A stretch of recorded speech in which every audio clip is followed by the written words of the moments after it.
Capítulo 4. Jesús sabía que los fariseos se habían enterado de que él bautizaba y hacía más discípulos que Juan, aunque no era Jesús mismo quien los bautizaba, sino sus discípulos. Así que se fue de Judea y volvió a Galilea. En el camino tenía que pasar por Samaria. Entonces llegó a una aldea samaritana llamada Sicar, cerca del campo que Jacob le dio a su hijo José. Allí estaba el pozo de Jacob, y Jesús, cansado por la larga caminata, se sentó junto al pozo cerca del mediodía. Poco después llegó una mujer samaritana a sacar agua, y Jesús le dijo: «Por favor, dame un poco de agua para beber». Él estaba solo en ese momento porque sus discípulos habían ido a la aldea a comprar algo para comer.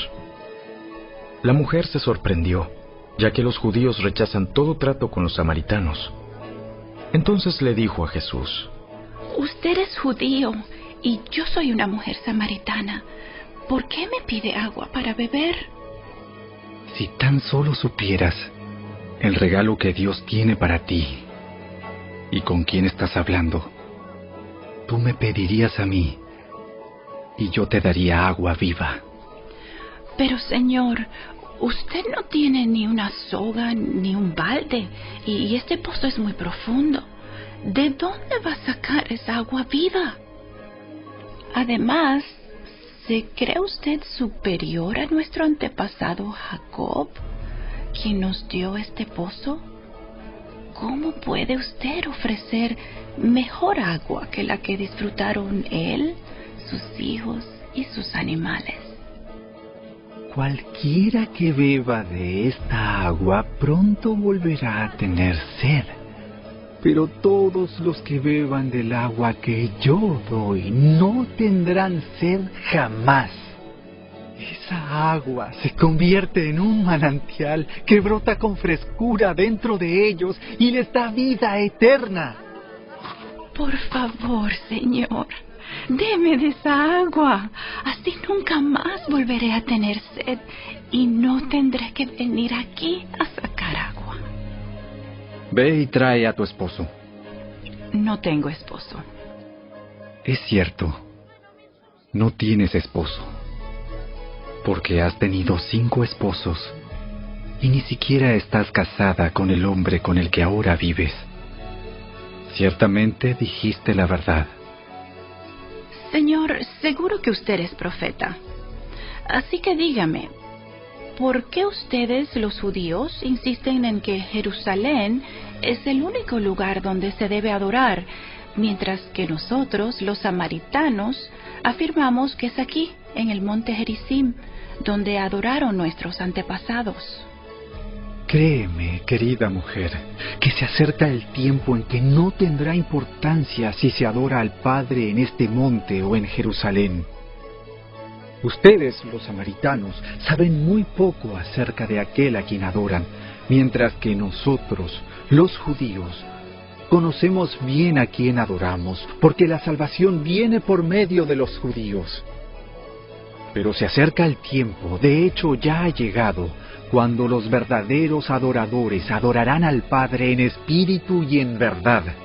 El Padre busca personas que lo adoren de esa manera, pues Dios es espíritu. Por eso todos los que lo adoran deben hacerlo en espíritu y en verdad. Sé que el Mesías está por venir, al que llaman Cristo. Cuando Él venga, nos explicará todas las cosas. Yo soy el Mesías. Justo en ese momento volvieron sus discípulos. Se sorprendieron al ver que Jesús hablaba con una mujer, pero ninguno se atrevió a preguntarle: «¿Qué quieres de ella? ¿O por qué le hablas?». La mujer dejó su cántaro junto al pozo y volvió corriendo a la aldea mientras le decía a todos: «Vengan a ver a un hombre que me dijo todo lo que he hecho en mi vida. ¿No será este el Mesías?». Así que la gente salió de la aldea para verlo. Mientras tanto, los discípulos le insistían a Jesús: «Rabí, come algo». Yo tengo una clase de alimento que ustedes no conocen. ¿Le habrá traído alguien de comer mientras nosotros no estábamos? Se preguntaban los discípulos unos a otros. Entonces Jesús explicó: Mi alimento consiste en hacer la voluntad de Dios, quien me envió, y en terminar su obra. Ustedes conocen el dicho: hay 4 meses entre la siembra y la cosecha. Pero yo les digo, despierten y miren a su alrededor. Los campos ya están listos para la cosecha. A los segadores se les paga un buen salario, y los frutos que cosechan son personas que pasan a tener la vida eterna. ¡Qué alegría le espera tanto al que siembra como al que cosecha! Ya saben el dicho: uno siembra y otro cosecha. Y es cierto, yo los envié a ustedes a cosechar donde no sembraron. Otros ya habían hecho el trabajo, y ahora a ustedes les toca levantar la cosecha. Muchos samaritanos de esa aldea creyeron en Jesús, porque la mujer había dicho: Él me dijo todo lo que hice en mi vida. Cuando salieron a verlo, le rogaron que se quedara en la aldea. Así que Jesús se quedó 2 días, tiempo suficiente para que muchos más escucharan su mensaje y creyeran. Luego le dijeron a la mujer: Ahora creemos, no solo por lo que tú nos dijiste, sino porque lo hemos oído en persona. Ahora sabemos que Él es realmente el Salvador del mundo. Pasados los 2 días, Jesús siguió camino a Galilea. Él mismo había declarado que un profeta no recibe honra en su propio pueblo. Sin embargo, los galileos lo recibieron bien, porque habían estado en Jerusalén durante la celebración de la Pascua y habían visto todo lo que él hizo allí.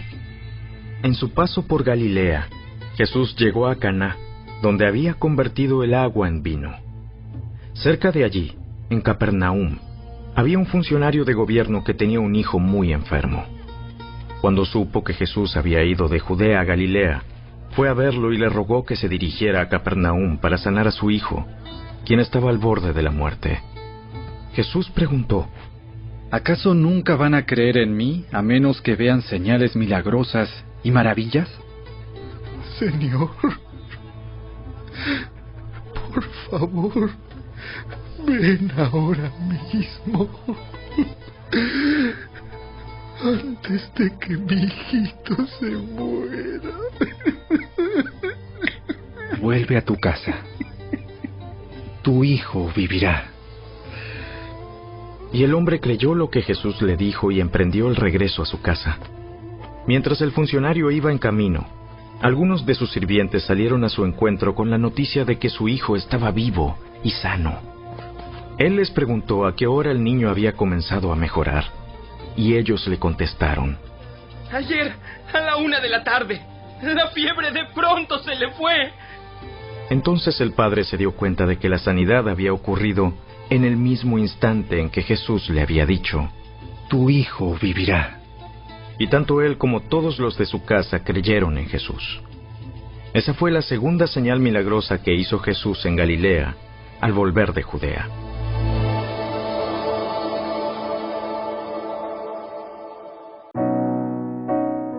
Audioescuelasabática.com. Viernes 9 de julio, para estudiar y meditar. Entonces los israelitas parecieron arrepentirse sinceramente de su conducta pecaminosa, pero estaban entristecidos por el resultado de su mal proceder y no por reconocer su ingratitud y desobediencia. Cuando vieron que el Señor era inflexible en su decreto, volvieron a despertarse su terca voluntad y declararon que no volverían al desierto. Al ordenárseles que se retiraran de la tierra de sus enemigos, Dios probó la sumisión aparente de ellos y demostró que no era real. Sabían que habían pecado gravemente al permitir que los dominaran sentimientos temerarios y que al querer dar muerte a los espías que los habían incitado a obedecer a Dios, pero solo sintieron terror al darse cuenta de que habían cometido un error fatal, cuyas consecuencias resultarían desastrosas. Su corazón no estaba cambiado, y solo necesitaban una excusa para rebelarse otra vez. Esta excusa se les presentó cuando Moisés les ordenó por mandato divino que regresaran al desierto. Patriarcas y Profetas, página 412 y 413. Pero la fe no tiene ninguna conexión con la presunción. Solo el que tenga verdadera fe estará seguro contra la presunción, porque la presunción es la falsificación satánica de la fe. La fe se aferra a las promesas de Dios y produce fruto de obediencia. La presunción también reclama las promesas, pero las usa como Satanás, para disculpar la transgresión. La fe habría inducido a nuestros primeros padres a confiar en el amor de Dios y a obedecer sus mandamientos. La presunción los indujo a transgredir su ley, creyendo que su gran amor los salvaría de las consecuencias de su pecado. No es fe lo que reclama el favor del cielo sin cumplir las condiciones bajo las cuales se concede un favor. La fe genuina tiene su fundamento en las promesas y las provisiones de las Escrituras. Deseado de todas las gentes, páginas 101 y 102. Preguntas para dialogar. 1. Analicen la diferencia entre la fe y la presunción. ¿Por qué conquistar la tierra de Canaán se considera primeramente un acto de fe, y luego cuando los israelitas atacan realmente se considera un acto presuntuoso? ¿En qué medida las motivaciones y las circunstancias juegan un papel importante en la diferencia entre fe y presunción? 2. Reflexionen sobre el hecho de que, aunque el pecado puede ser perdonado, a menudo tenemos que vivir con sus consecuencias. ¿Cómo ayudar a quienes se les complica saber que han sido perdonados por un pecado que, no obstante, los sigue impactando e incluso a sus seres queridos en forma negativa?